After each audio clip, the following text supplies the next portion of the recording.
Hello guys, let's begin part 4 of the chapter Working of Institutions, chapter number 4 of Civics or Democratic Politics. So, part 3 तक हमने कहाँ तक complete कर लिया था? हमने पूरा पार्लियामेंट तक कंप्लीट किया था, ठीक है, हमने पार्लियामेंट पढ़ा था. तो पार्लियामेंट में हमने लास्ट में एक क्वेश्चन देखा था जो हमने सॉल्व नहीं किया था पिछले, मतलब उसका आंसर मैंने आपको नहीं बताया था पिछले वीडियो में. क्या था वो कि भाई यूनिट कैबिनेट ने जो डिसीजन लिया था कि भाई 27% सीट जो है वो रिजर्व कर दी जाएंगी SC/BC के लिए. तो ये जो यूनियन कैबिनेट का जो डिसीजन था, अगर इस चीज़ को पार्लियामेंट, इस डिसीजन को पार्लियामेंट अपना अप्रूवल ना देता, पार्लियामेंट इस चीज़ के लिए राज़ी ना होता, इस डिसीजन के लिए राज़ी ना होता, तो क्या होता? क्या ये डिसीजन लॉ बनता? क्या ये डिसीजन लॉ बनता? तो आप कहोगे नहीं बनता, क्योंकि पार्लियामेंट काफ़ी ज़रूरी होता है. उसका कोई भी डिसीजन के लिए राज़ी होना काफ़ी ज़्यादा ज़रूरी होता है. ठीक है, तो इसका आंसर होगा नो. तो ये आपके लिए था वैसे क्वेश्चन, मैंने बता दिया, नो प्रॉब्लम. अब नेक्स्ट टॉपिक हम लोग पढ़ेंगे why do we need a parliament. हमें पार्लियामेंट की ज़रूरत क्या है भाई, तो हम लोग ये पढ़ेंगे. ठीक है, तो हर एक डेमोक्रेसीज में असेंबली, जो इलेक्टेड रिप्रेजेंटेटिव की जो एक असेंबली रहती है, इलेक्टेड रिप्रेजेंटेटिव मतलब जिनको हम इलेक्ट करते हैं, जो लोग जिन्हें हम इलेक्ट करते हैं उनके पास सबसे ज़्यादा सुप्रीम पॉलिटिकल अथॉरिटी होती है. सुप्रीम पॉलिटिकल अथॉरिटी क्यों होती है? क्योंकि भाई उन्हें हमने इलेक्ट किया है, और जिन्हें हमने इलेक्ट किया है, अपने से चूज़ करके जिन्हें हमने वोट दे के इलेक्ट किया है, वो उनको हमने इलेक्ट किया है. तो लोग क्या कहेंगे भाई, लोगों के लिए वो सबसे ज़्यादा क्या भरोसेमंद होंगे. क्यों भरोसेमंद होंगे? क्योंकि उनको तो हमने अपना वोट दे के इलेक्ट किया है, तो हमें उन पर कोई भरोसा है, इसलिए तो हमने उन्हें इलेक्ट किया है. तो जब हमने उन लोगों को इलेक्ट किया जिनके ऊपर हमें भरोसा है, तो उनके पास क्या आ जाती है? सुप्रीम पॉलिटिकल अथॉरिटी होती है लोगों के हिसाब से. जिनको हमने इलेक्ट किया उनके पास सुप्रीम पॉलिटिकल अथॉरिटी तो होगी ही लोगों के हिसाब से, है ना, लोगों के द्वारा. In India such a national assembly of elected representative parliament. अब हमारे इंडिया में अगर हम लोग देखें तो जो नेशनल असेंबली होती है, जो सेंट्रल लेवल की जो असेंबली होती है ना, सेंट्रल लेवल में जो असेंबली होती है हमारे इलेक्टेड रिप्रेजेंटेटिव्स की, मतलब जिनको हमने अपने से वोट देके इलेक्ट किया है, उसे हम लोग पार्लियामेंट कहते हैं, नेशनल लेवल वाली.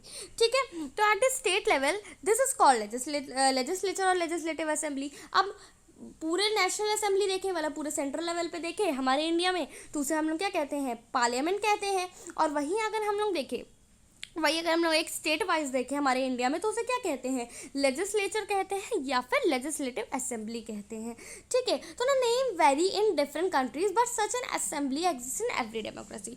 तो देखो नाम बदल जाता है, पार्लियामेंट का नाम चेंज होता है. हमारे इंडिया में, हमारे कंट्री में पार्लियामेंट को क्या कहा जाता है, ये आप मुझे बताओगे. और रशिया के पार्लियामेंट को क्या कहा जाता है? रशिया के पार्लियामेंट को कहा जाता है ड्यूमा. ठीक है, रशिया के पार्लियामेंट को क्या कहा जाता है? ड्यूमा कहा जाता है. ठीक है, तो ये तो हो गई रशिया की बात. अब और जर्मनी की पार्लियामेंट को क्या कहा जाता है? हाँ, एक और, जर्मनी की पार्लियामेंट को हम लोग रिस्टैग कहते हैं. और जो रशिया की पार्लियामेंट होती है, रशिया की पार्लियामेंट, उसे हम लोग क्या कहते हैं? ड्यूमा कहते हैं. अब आप मुझे बताओगे कि इंडिया की पार्लियामेंट को हम लोग क्या कहते हैं? क्या बताओगे कि इंडिया की पार्लियामेंट को क्या कहते हैं? ये आपका गूगल होमवर्क है. ठीक है, जस्ट फॉर नॉलेज. तो हर एक कंट्री में पार्लियामेंट का नाम अलग हो सकता है, लेकिन पार्लियामेंट हर डेमोक्रेसी में, हर कंट्री में एग्जिस्ट करती है, मतलब हर कंट्री में रहती है. It exercises political authority on behalf of the people in many ways. अब ये क्या करती है? काफ़ी सारी पॉलिटिकल अथॉरिटी होती है इनके पास. जैसा कि मैं आपको फर्स्ट ही लाइन में पता चला, इस टॉपिक को स्टार्ट करने से हमने फर्स्ट ही लाइन में देखा कि भाई इसके पास क्या काफ़ी ज़्यादा पॉलिटिकल अथॉरिटी होती है लोगों के बिहाफ से. तो काफ़ी सारे वेज से, काफ़ी सारे तरीक़ों से इनके पास काफ़ी ज़्यादा पॉलिटिकल अथॉरिटी होती है. फर्स्ट पॉइंट देखते हैं, parliament is the final authority for making laws in our country, in any country. तो पार्लियामेंट एक फाइनल अथॉरिटी होती है लॉ बनाने के लिए. फाइनल अथॉरिटी क्यों कह रहे हैं? क्योंकि देखो जितने भी डिस्कशंस, डिबेट्स होते हैं किसी भी लॉ को बनने में, या फिर और कुछ भी होने, कोई भी लॉ है, कोई भी डिसीजन है, उसको बनने में जो फाइनल अथॉरिटी होती है वो पार्लियामेंट ही होती है. ठीक है, लॉज बनाने में किसी भी कंट्री में. ठीक है, तो this task of law making और legislation is so cruel that these assemblies are called legislatures. तो ये जो टास्क होता है लॉ बनाने का, जिसको हम लोग लेजिस्लेशन भी कहते हैं, लॉ बनाने का जो ये टास्क होता है ना, काफ़ी ज़्यादा इम्पॉर्टेंट होता है किसी भी असेंबलीज में, जिसको हम लोग क्या कहते हैं? लेजिस्लेचर्स कहते हैं. So no it is clear कि भाई जब भी लॉ बनाना होता है, लॉ मेकिंग होती है, तो ये काफ़ी ज़्यादा इम्पॉर्टेंट होता है, और इसे ही हम लेजिस्लेचर्स कहते हैं. जब लॉ बनता है, लॉ मेकिंग को हम लोग क्या कहते हैं? लेजिस्लेचर्स कहते हैं. ओके, नाउ ना तो हमें बस इतना ही पता था कि भाई असेंबलीज जो होती हैं, ऐसी असेंबलीज जहाँ पे लॉ बनते हैं उन्हें हम क्या कहते हैं, लेजिस्लेचर्स कहते हैं ना। Parliaments all over the world can make new laws, changes existing laws और abolish existing laws and make new ones in their place. अब जो पार्लियामेंट्स होते हैं, जो पूरे दुनिया के जो पार्लियामेंट्स होते हैं, पूरी दुनिया के पार्लियामेंट की बात की जा रही है, तो वो क्या कर सकते हैं, वो नए लॉज बना सकते हैं, जो पहले लॉज एक्सिस्ट कर रहे थे, मतलब जो पहले लॉज थे उन्हें चेंज कर सकते हैं, और लॉ को हटा भी सकते हैं, एबॉलिश भी कर सकते हैं, जो लॉज हैं उन्हें वो हटा भी सकते हैं, और उनके जगह पे नए लॉज भी बना सकते हैं, मतलब जिनको हटाया गया है, जिन लॉज को हटाया गया है उनकी जगह पे एक और नया लॉ बना सकते हैं। तो भाई वो चेंज भी कर सकते हैं, हटा भी सकते हैं, नया लॉ बना भी सकते हैं, तो उनके पास काफ़ी ज़्यादा क्या होती है, पावर होती है। The second point, the parliament all over the world exercise some control over those who run the government। अब पार्लियामेंट का एक और रोल होता है, क्या कि वो पूरे वर्ल्ड की जो पार्लियामेंट होती है ना, वो एक और कंट्रोल, उसके पास एक और कंट्रोल होता है। किस चीज़ का कंट्रोल होता है, गवर्नमेंट का कंट्रोल। मतलब कि गवर्नमेंट चला रहा है, गवर्नमेंट जो चला रहा है, जैसे कि गवर्नमेंट कौन चलाता है, पीएम और जो कैबिनेट के मिनिस्टर्स होते हैं वो, तो जो कैबिनेट के मिनिस्टर्स होते हैं, पीएम होते हैं, ये किसके कंट्रोल में होते हैं, ये होते हैं पार्लियामेंट के कंट्रोल में। ठीक है, तो ये होते हैं पार्लियामेंट के कंट्रोल में। अब अगर क्यों होता है, अच्छा बताओ, अगर पीएम है, पीएम को अगर कोई भी कंट्रोल में नहीं लेगा, समझ लो पीएम बिल्कुल वैसा है, मतलब कि उसके ऊपर किसी का कंट्रोल नहीं है, तो भाई पीएम क्या करने लग जाएगा, धीरे धीरे क्या करेगा, वो डिक्टेटरशिप चलाने लग जाएगा। और अगर वो डिक्टेटरशिप चलाएगा तो भाई एक अकेले का राज होगा, और अगर एक अकेले का राज होगा तो ये तो कहीं की भी डेमोक्रेसी तो है नहीं। तो इसीलिए पार्लियामेंट इसमें क्या करती है, कंट्रोल करती है अपना, कि अपना कोई राज ना चला सके, सबका अपनी पास बट्टी रहे और सब लोग अपना काम करें। तो गवर्नमेंट के ऊपर पार्लियामेंट का राज होता है, जो गवर्नमेंट चलाता है उनके ऊपर पार्लियामेंट का राज होता है। In some countries like India this control is direct and full. अब हमारे इंडिया में अगर हम लोग देखें, जैसे कुछ कंट्रीज में, या फिर इंडिया आप कह सकते हो, तो इंडिया में कंट्रोल जो होता है ना पार्लियामेंट का, वो काफ़ी ज़्यादा होता है, किसके ऊपर, गवर्नमेंट को चलाने वाले के ऊपर, मतलब कि पीएम या फिर कैबिनेट मिनिस्टर्स के ऊपर। ठीक है ना। Those who run the government can take decisions only so long as they enjoy support of parliament. अब कोई तभी गवर्नमेंट को चला सकता है, वो डिसीजन ले सकता है तभी तक जब तक उसके पास पार्लियामेंट का सपोर्ट है। पार्लियामेंट का सपोर्ट जैसे ही उसके ऊपर से हट जाएगा तो वो कोई भी डिसीजन नहीं ले पाएगा। ठीक है, तो जो भी गवर्नमेंट चला रहा है वो अगर डिसीजन लेना चाहता है काफ़ी सालों तक, तो उसे सपोर्ट मिलना चाहिए पार्लियामेंट का, तभी वो डिसीजन ले पाएगा। ठीक है ना। Parliament control all the money that governments have. अब पार्लियामेंट जितने भी पैसे होते हैं, मतलब पैसे कैसे, टैक्सेस के रूप में जो पैसे मिलते हैं, टैक्सेस जो लोग देते हैं, टैक्सेस किसको देते हैं, गवर्नमेंट को देते हैं, तो उसका भी कंट्रोल पार्लियामेंट का होता है। ऐसा थोड़ी ना है कि भाई गवर्नमेंट को पैसा मिल रहा है, गवर्नमेंट को टैक्स मिल रहा है तो कभी भी कुछ भी करेंगे, कभी भी किसी भी पैसे को डेवलपमेंट के लिए, लोगों के डेवलपमेंट के लिए यूज़ कर लेंगे। जैसे कि समझ लो कि कुछ 1000 करोड़ अगर गवर्नमेंट को मिल रहा है, गवर्नमेंट को टैक्स के रूप में मिल रहा है, तो क्या वो पूरा का पूरा पैसा डेवलपमेंट पे लगा देंगे लोगों के? नहीं, उनको बाकी भी सारे काम होते हैं। तो ये कौन डिसाइड करता है कि कितने पैसे कहाँ जाएंगे, कि हाँ भाई इतना पैसा इसमें से इतना डेवलपमेंट में जाएगा, इतना इस चीज़ में जाएगा, इतना इस चीज़ में जाएगा। तो ये कौन डिसाइड करता है? ये पार्लियामेंट डिसाइड करता है। तो गवर्नमेंट के पास जितने भी मनी होते हैं उसका भी कंट्रोल किसके ऊपर होता है? पार्लियामेंट के ऊपर होता है। In most countries the public money can be spent only when parliament sanctions it. अब ज़्यादातर कंट्रीज में क्या होता है कि जो पब्लिक मनी होती है, पब्लिक मनी मतलब जो टैक्सेस के रूप में गवर्नमेंट को मिलती है, वो तभी खर्च की जा सकती है कहीं पे भी, या तो लोगों के डेवलपमेंट के लिए या फिर किसी भी चीज़ों में। जब कोई भी पैसा जब टैक्सेस के रूप में जो मिलता है गवर्नमेंट को, वो तभी खर्च किया जा सकता है जब पार्लियामेंट उसमें सैंक्शन कर दे, मतलब उसके लिए हामी भर दे कि हाँ भाई ये अब यहाँ कर दो, ये पैसा यहाँ पे इन्वेस्ट करो, ये पैसा यहाँ पे इन्वेस्ट करो। तो तब तक पार्लियामेंट नहीं बोलेगा ना, तब तक ऐसा कुछ नहीं हो सकता। The parliament is the highest forum discussion and debate on public issues and national policy in any country.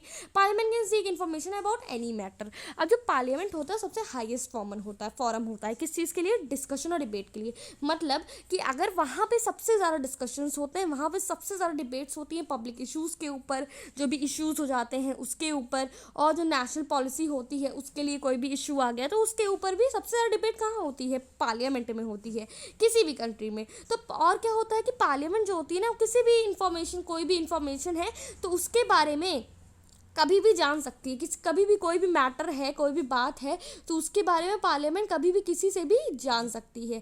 ठीक है, तो ये उसके पास होता है कि भाई पार्लियामेंट के पास ऐसी पार होती है, कोई भी मैटर की इन्फॉर्मेशन वो आराम से ले सकती है। और पार्लियामेंट जो होती है वो डिस्कशन और डिबेट जो भी पब्लिक इशूज़ में या फिर नेशनल पॉलिसी में, हमारी किसी भी कंट्री में जो भी ऐसा होता है ना कि भाई डिस्कशन डिबेट, तो सबसे ज़्यादा डिस्कशन डिबेट्स किसी भी इशूज़ में कहाँ होते हैं, तो पार्लियामेंट में होते हैं ना। To houses of the parliament, अब दो हाउस पार्लियामेंट की आप जानते हो कि टू हाउसेस कौन होती हैं, लोकसभा होती है और एक क्या होती है, राज्यसभा होती है।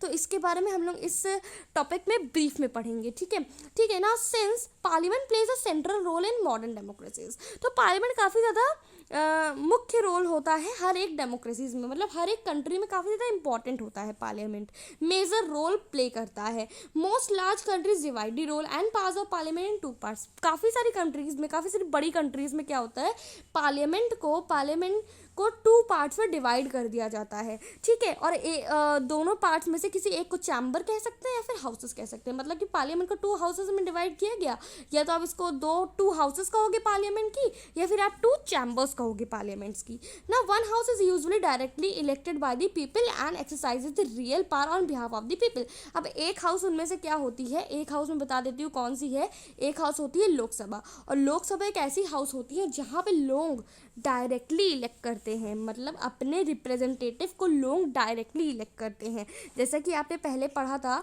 कि भाई पार्लियामेंट में लोग डायरेक्टली इलेक्टेड होते हैं, इसीलिए लोगों का विश्वास पार्लियामेंट में काफ़ी ज़्यादा होता है। इसीलिए यहाँ पे क्या होता है, ज़्यादातर डिस्कशंस होते हैं, ज़्यादातर डिबेट्स होते हैं पार्लियामेंट में, है ना।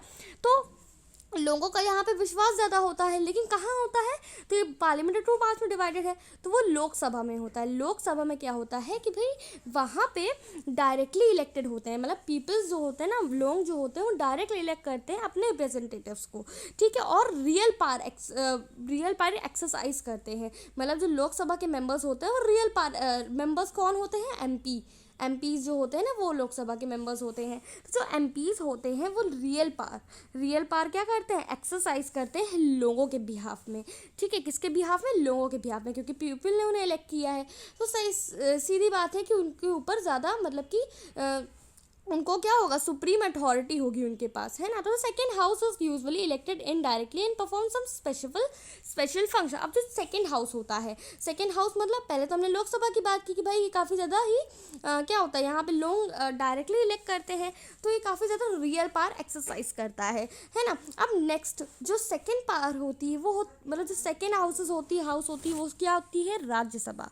अब राज्यसभा में लोग इनडायरेक्टली इलेक्ट होते हैं। इनडायरेक्टली कैसे, तो इनडायरेक्टली ऐसे कि भाई जो हर एक कंट्री, जो हर एक स्टेट के, समझ लो ये स्टेट्स हैं, तो हर स्टेट्स के जो एमएलएस चूज़ किए जाते हैं लोगों के द्वारा, जो एमएलएस चूज़ किए जाते हैं, हर एक स्टेट के जो एमएलएस चूज़ किए जाते हैं, वो एमएलएस क्या करते हैं, एमपीज़ को चूज़ करते हैं। एमपीज़ को चूज़ करते हैं कौन से हाउस के, राज्यसभा वाले। राज्यसभा में एमएलएस जो होते हैं वो एमपी को चूज़ करते हैं। तो इस तरह से होता है, लोग अपने डायरेक्टली नहीं इलेक्ट करते हैं। और अगर हम लोग लोकसभा में देखें तो लोकसभा में लोग डायरेक्टली जाके वोट देते हैं, लेकिन अगर राज्यसभा में तो स्टेट वाइज जो एमएलएस होते हैं लोगों के द्वारा जो इलेक्ट होते हैं ना, एमएलएस लोगों के द्वारा इलेक्ट होते हैं, तो ये एमएलएस ही एमपी को चूज़ करते हैं राज्यसभा में। ठीक है, अब समझ में आया ना। ये हो गया इनडायरेक्टली। और ये कुछ स्पेशल फंक्शंस भी परफॉर्म करता है, कौन, राज्यसभा कुछ स्पेशल फंक्शंस भी परफॉर्म करता है। The most common work for the second house is to look after the interest of various states, regions और फेडरल यूनिट्स। तो अब मोस्ट कॉमन वर्क क्या होता है, मतलब राज्यसभा का क्या काम होता है भाई, तो इसका क्या काम होता है कि ये दूसरा हाउस होता है, ये सेकेंड हाउस तो होता है, ये फर्स्ट हाउस क्या है, लोकसभा, सेकेंड हाउस राज्यसभा। तो ये जो हाउस होता है ना, इसका क्या काम होता है कि वो देखे लोग, मतलब पैसा वैसा देखे, इंटरेस्ट देखे, हर एक अलग अलग स्टेट्स के इंटरेस्ट देखे और रीजन्स के इंटरेस्ट देखे। तो यही होता है इसका काम कि इंटरेस्ट देखना। ना in a country parliament consist of two houses. अब अगर हम लोग अपनी कंट्री की बात करें तो पार्लियामेंट दो हाउसेज में डिवाइडेड है। तो two houses are known as the council of states, Rajya Sabha, and the house of the people, Lok Sabha. अब जो दो हाउसेज होते हैं जो दूसरा हाउस होता है, मतलब कि जो राज्यसभा होता है, उसे हम लोग एक और नाम देते हैं इंग्लिश में, that is council of states. क्या होता है? Council of states. और लोकसभा को हम लोग एक और नाम देते हैं house of the people. Lok Sabha को हाउस ऑफ द पीपल क्यों कहते हैं? लोकसभा को हाउस ऑफ द पीपल इसलिए कहते हैं कि क्योंकि लोग जो है ना, वो लोकसभा में डायरेक्टली इलेक्ट करते हैं लोगों को, इसीलिए इसको क्या कहते हैं? House of the people. और अगर हम लोग राज्यसभा को देखें तो इसको काउंसिल ऑफ स्टेट्स कहते हैं। क्यों? क्योंकि देखो हिंदी से ही आपको पता चलेगा, राज्यसभा, राज्यसभा, राज्य मतलब स्टेट्स, तो इसी वजह से काउंसिल ऑफ स्टेट्स। तो ये आपको याद रखना है, पूछे जा सकते हैं एमसीक्यूज में। तो now the president of India is a part of parliament. अब जो प्रेसिडेंट होता है वो भी पार्लियामेंट का ही एक पार्ट होता है, although she is not a member of either house. जबकि वो देखो प्रेसिडेंट पार्ट तो होता है, जो प्रेसिडेंट होता है वो पार्ट होता है पार्लियामेंट का, लेकिन वो किसी हाउस से बिलोंग नहीं करता, ना वो लोकसभा से, ना ही वो राज्यसभा से बिलोंग करता है।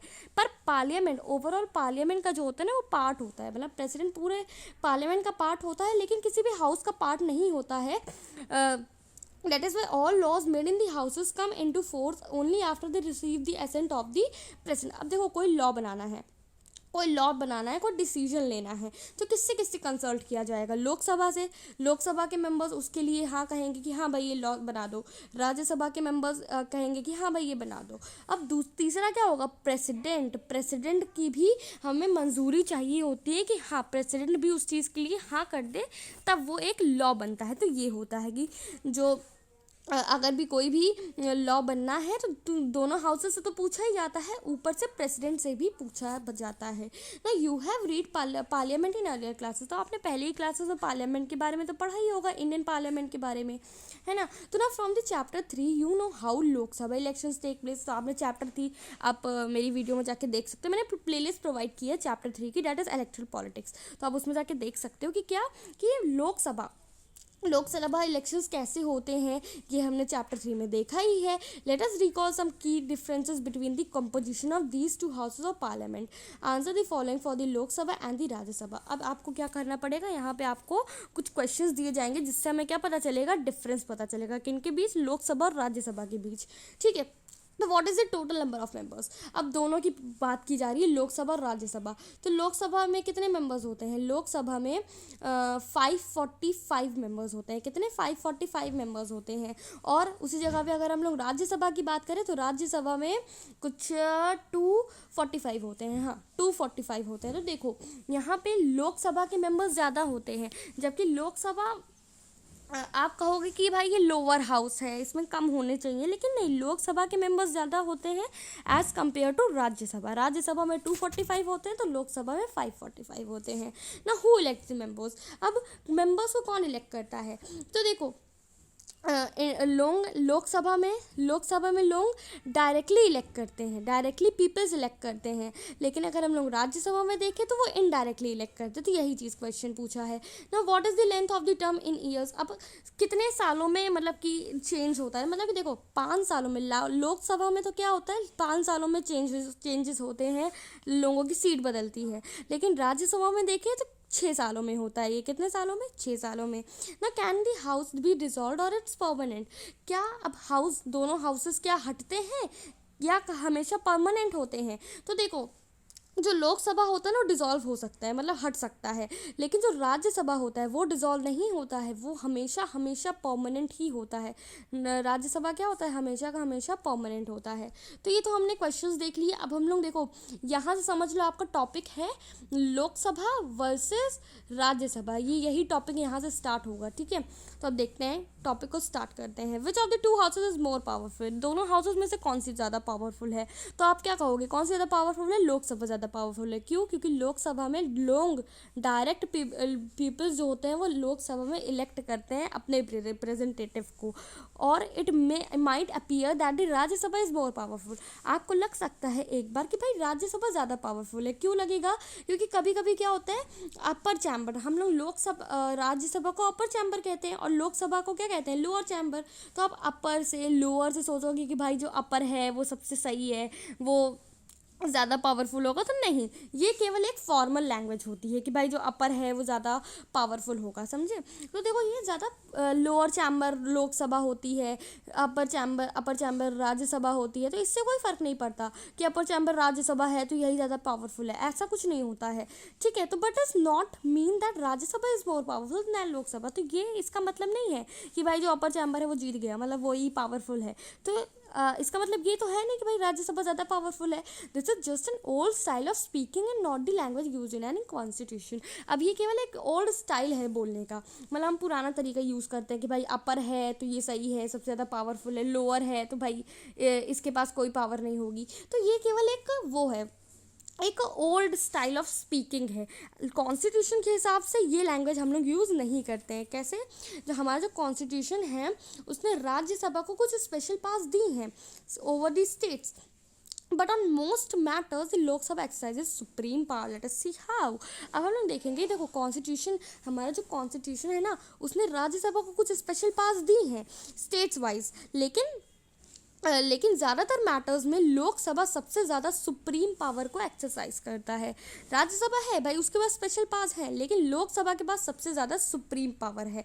देखते हैं कैसे और क्यों, ठीक है। तो ना any ordinary law needs to be passed by both the houses. कोई भी ऑर्डिनरी एक सिंपल सा लॉ है तो उसे दोनों हाउसेस से पास किया, जैसे कि मैंने आपको पहले बताया ना कि भाई अगर कोई लॉ है तो उसके लिए किसका अप्रूवल चाहिए होगा, लोकसभा का, राज्यसभा का और प्रेसिडेंट का भी चाहिए होता है। भले ही वो दूसरे दोनों मेंबर्स में से किसी एक का नहीं होता, लेकिन पार्लियामेंट का होता है वो प्रेसिडेंट, ठीक है। तो इसीलिए प्रेसिडेंट का भी अप्रूवल लेना ज़रूरी होता है। तो कोई भी लॉ के लिए दोनों हाउसेस की अप्रूवल तो चाहिए होती है, लेकिन अगर दोनों हाउसेस में, लोकसभा राज्यसभा दोनों में अगर कोई मतभेद हो जाता है, कोई भी उनमें कोई ऐसा हो जाता है कि भाई दोनों में कुछ डिफरेंस है, या फिर कह लो कि आप एक की लोकसभा की राय अलग है उस डिसीजन को लेके, राज्यसभा की राय अलग है डिसीजन को लेके, या फिर दोनों के बीच में कोई मतभेद है, कोई गुस्सा है, कोई लड़ाई है, तो इसमें क्या होता है, तो जो फाइनल डिसीजन लिया जाता है, उस डिसीजन को लेके जो फाइनल डिसीजन लिया जाता है वो कैसे लिया जाता है, वो जॉइंट सेशन बनाया जाता है। जब लोकसभा राज्यसभा दोनों अलग अलग बातें करने लग जाते हैं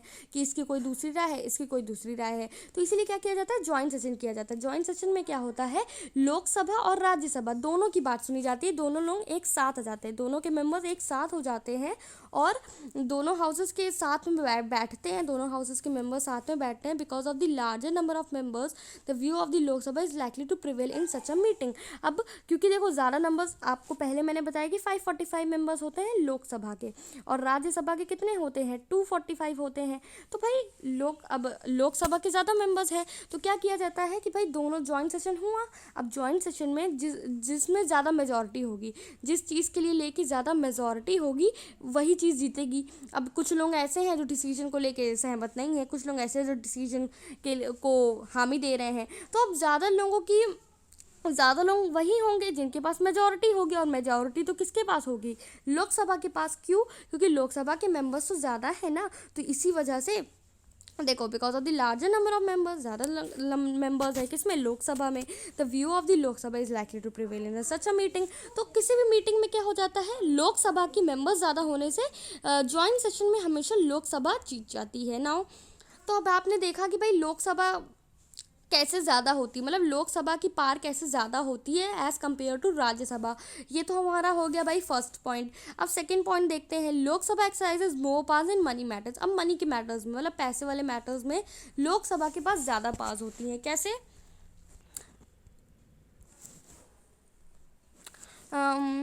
जो देखो, अब देखो लोकसभा एक हो गया, राज्यसभा। अब अगर लोकसभा ने कोई भी चीज़ ने कहा, किसी भी चीज़ के लिए उसने कुछ बिल दे दिया कि भाई ये चीज़ होनी चाहिए। अब राज्यसभा ने अगर वो राज्यसभा उस चीज़ के लिए कुछ नहीं कर सकता। अब लोकसभा ने एक चीज़ कह दी कि भाई ये होना है, मनी से रिलेटेड कोई भी चीज़ अगर लोकसभा ने बोली कि भाई ये होना चाहिए, अब राज्यसभा उसके लिए कुछ कर तो सकता नहीं है, लेकिन हाँ वो क्या कर सकता है कि भाई 14 डेज़ डिले कर सकता है। 14 डेज़ डिले कर सकता है, मतलब वो कह सकता है कि भाई हाँ 14 डेज़ बाद में हो जाए, या फिर उसमें कुछ चेंजेस ला सकता है, उस चीज़ में, उस डिसीजन में कुछ चेंजेस ला सकता है। लेकिन अगर लोकसभा को वो चेंजेस या फिर वो 14 दिन का डिले अगर लोकसभा को पसंद नहीं आएगा, तो वो उसमें तो उसको एक्सेप्ट कर भी सकता है, नहीं भी कर सकता, मतलब ये लोकसभा के ऊपर डिपेंडेंट है। मनी मैटर्स भी किसके ऊपर डिपेंडेंट है? मनी मैटर्स भी लोकसभा के ऊपर डिपेंडेंट है। लोकसभा जो कहेगा वही होगा। राज्यसभा ने अगर दो चीज़ कर सकता है राज्यसभा, या तो 14 डेज डिले कर सकता है, या फिर क्या कर सकता है, 14 डेज डिले करने से या फिर उस डिसीजन में कोई चेंजेस ला सकता है। लेकिन अगर राज्यसभा को वो चीज़ें पसंद नहीं आएंगी तो वो चीज़ नहीं होगी ना। थर्ड पॉइंट क्या है? Most importantly Lok Sabha controls the council of ministers. अब जो अगर सबसे ज़्यादा इम्पॉर्टेंट है ना कि भाई लोकसभा जो होती है, जो लोकसभा होती है वो काउंसिल ऑफ मिनिस्टर्स को कंट्रोल करती है। जो काउंसिल ऑफ मिनिस्टर्स होते हैं उन्हें कंट्रोल करती है। Only a person who enjoy the support of the majority of the members in the Lok Sabha is appointed the prime minister. वही प्राइम मिनिस्टर बन सकता है जिसके पास लोकसभा के मेंबर्स का सपोर्ट होगा। ये पहले भी हमने इसी चैप्टर में पढ़ा है कि भाई लोकसभा के मेंबर्स का अगर किसी भी इंसान को सपोर्ट ज़्यादा होगा, मेजॉरिटी लोकसभा की जिसके पास ज़्यादा होगी वही पीएम बन सकता है। तो ये चीज़ है। Now if the majority of the Lok Sabha members से they have no confidence in the council of ministers, all ministers including the prime minister have to quit. The Rajya Sabha does not have this power. अब एक और चीज़ होती है कि अगर जो majority है लोकसभा मेंबर्स की, अगर उन्होंने कह दिया कि उनको कॉन्फिडेंस, मतलब ज़्यादातर लोगों ने, अगर जैसे समझ लो कि लोकसभा में 100 लोग होते हैं, जस्ट इमेजिन कि लोकसभा में अगर 100 लोग होते हैं और उनमें में से 60 लोगों ने कह दिया कि भाई हमें 60 लोगों ने कह दिया कि भाई हमें गवर्नमेंट मतलब सारे मिनिस्टर्स के ऊपर, काउंसिल ऑफ मिनिस्टर्स के ऊपर और प्राइम मिनिस्टर के ऊपर बिल्कुल भी वो नहीं है, कॉन्फिडेंस नहीं है उनके ऊपर कि वो कुछ अच्छा कर पाएंगे, तो वो क्या हो जाएगा? अगर ज़्यादातर लोगों ने ऐसा कह दिया, लोकसभा के मेंबर्स ने, ज़्यादातर लोगों ने कह दिया कि भाई प्राइम मिनिस्टर के ऊपर हमें विश्वास नहीं है, तो क्या होगा? प्राइम मिनिस्टर को काउंसिल ऑफ मिनिस्टर्स को हटना पड़ेगा और राज्यसभा के पास ऐसी कोई भी पावर नहीं होती है। तो देखा आपने कि लोकसभा के पास काफ़ी ज़्यादा पावर्स होती हैं। अब देखो ये क्या लिखा है, day in the life of the Lok Sabha. एक दिन आपको बताया जाएगा कि लोकसभा में एक दिन कैसे बीतता है, क्या क्या काम होते हैं। तो आप ये पढ़ना चाहते हो तो आप पढ़ सकते हो। देखो टाइम के हिसाब से दिया है, ये 11 बजे का टाइम, फिर 12 बजे का टाइम, तो इस हिसाब से ये पूरा है। हम नेक्स्ट वीडियो में हम लोग क्या पढ़ेंगे? Political executive. ठीक है, तो जल्दी हमारा ये चैप्टर ख़त्म हो जाएगा। सो अगर आप अभी तक यहाँ पे आप देख रहे हो तो मतलब आपको मुझे लग रहा है कि आपको ये समझ में आया होगा सारे टॉपिक्स। और अगर आपको कोई भी प्रॉब्लम होगी तो please please please comment me and I will definitely reply you. Okay, so thank you so much. और वीडियो लंबी हो जाती है तो सॉरी उसके लिए। ठीक है, थैंक यू।